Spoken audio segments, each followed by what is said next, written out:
So yesterday, a headline came down that largely went unnoticed, but today we have absolutely got to talk about. And that's that USC head coach Lincoln Riley has accused Utah head coach Kyle Whittingham of sign stealing.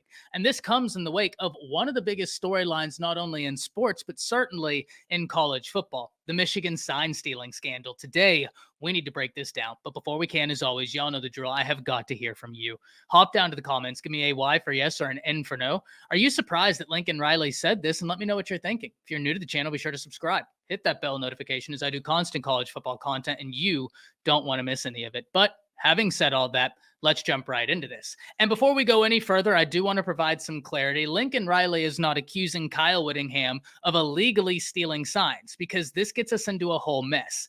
Sign stealing is not illegal in and of itself. It's the way you go about doing it that brings into question the legality of it, which is exactly the conversation we're having about Michigan.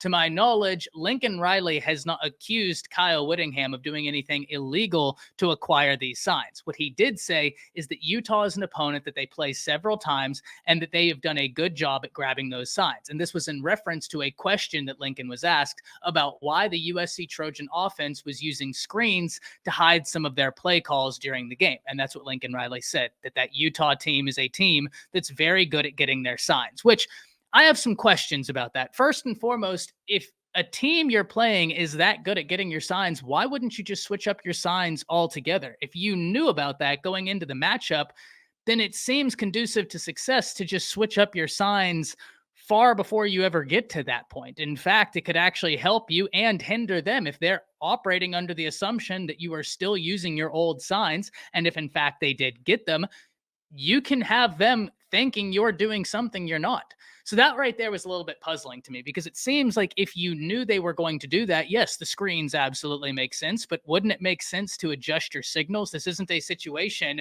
where Monday you wake up and get the news on your desk, hey, we think Kyle Whittingham got our signals, and now you don't have all that much time to make adjustments to your game plan. If you knew about that, then that's something you probably should have been preparing for and switching your signals.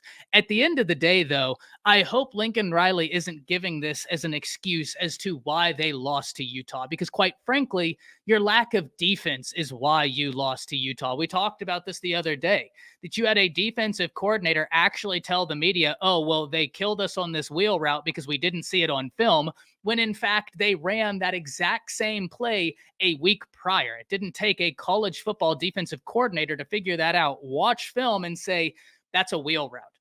If you have a defensive coordinator that's getting fooled by wheel routes, I don't think it matters too much if they are or are not stealing your signs. One, if you think they are, you have all the ability in the world to change them before they get to that point. And two, that's not the reason USC has lost these games.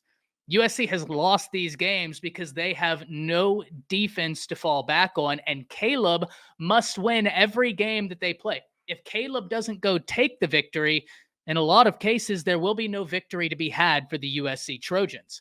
And listen, I don't think that this is something massive, but it is massive that it comes at the same time as the whole Michigan sign stealing scandal is going on. That just amplifies this sort of accusation that Kyle Whittingham and them got their signs. At the end of the day, that's not why USC lost. Whether Kyle Whittingham did or didn't, that's not for me to say.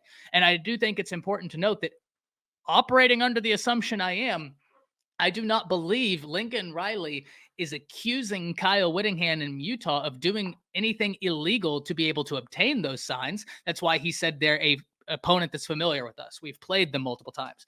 To me, it just sounded like he was saying, hey, they've played us multiple times. They've done a good job at figuring out what we're doing, which once again, to me, then raises the question, if you knew this, if you truly did believe that, why didn't you just switch up the signals altogether?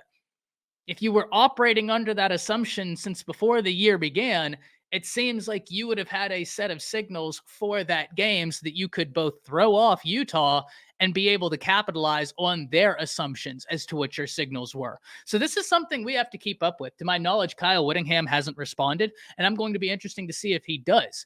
But it's just in the wake of when these comments came that are a little bit perplexing to me. And two, I seriously hope that USC and Lincoln Riley are not offering that up as the excuse as to why they lost to Utah, because that's not the reason why they lost to Utah. There are several reasons why they lost to Utah, and we've talked about them. Hop down to the comments. Let me know what you thought about this accusation by Lincoln Riley, because once again, I'm not saying it's true or untrue. I am just trying to clear up that, and as far as I know, Lincoln Riley is not accusing Kyle Whittingham of actually breaking the law, just of getting those signals, which then creates the biggest question to me. Why didn't you switch the signals if you were operating this under this assumption before the game got there?